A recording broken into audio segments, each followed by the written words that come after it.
এবার হচ্ছে senior clerk cum typist. My dear student, senior clerk মানে সবসময় সিনিয়র মানে একটু দায়িত্ব বেশি।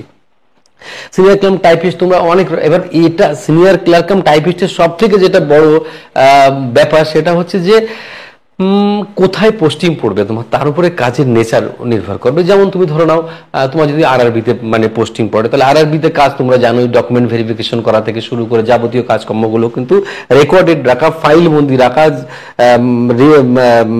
তোমার সেখানকার হেডকে তার সঙ্গে কমিউনিকেশন করা, যেমন রেলের চেয়ারম্যানের সঙ্গে বা জেলের যে অ্যাসিস্ট্যান্ট সেক্রেটারি বা সেক্রেটারি তাদের সঙ্গে কিন্তু কমিউনিকেট করা হচ্ছে সিনিয়র ক্লার্ক কাম টাইপিস্টদের কাজ।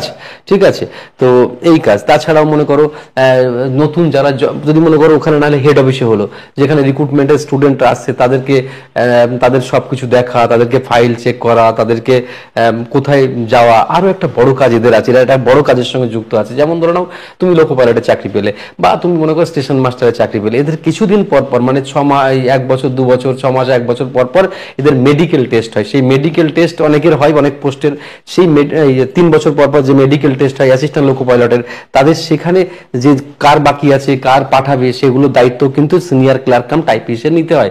এছাড়াও মনে করো রিফ্রেশমেন্ট ট্রেনিং, মনে করো এমন হতে পারে যে কেউ স্টেশন মাস্টার পোস্টে আছে, কেউ অ্যাসিস্ট্যান্ট লোকো পাইলট পোস্টে আছে, তার একটা নির্দিষ্ট টাইম পর পর, একটা নির্দিষ্ট ইন্টারভ্যাল পর পর তাকে ট্রেনিং এ পাঠানোর যে দায়িত্ব গ্রহণ করে, তিনি কিন্তু এই সিনিয়র ক্লার্ক কাম টাইপিস্ট তিনি দায়িত্ব গ্রহণ করে।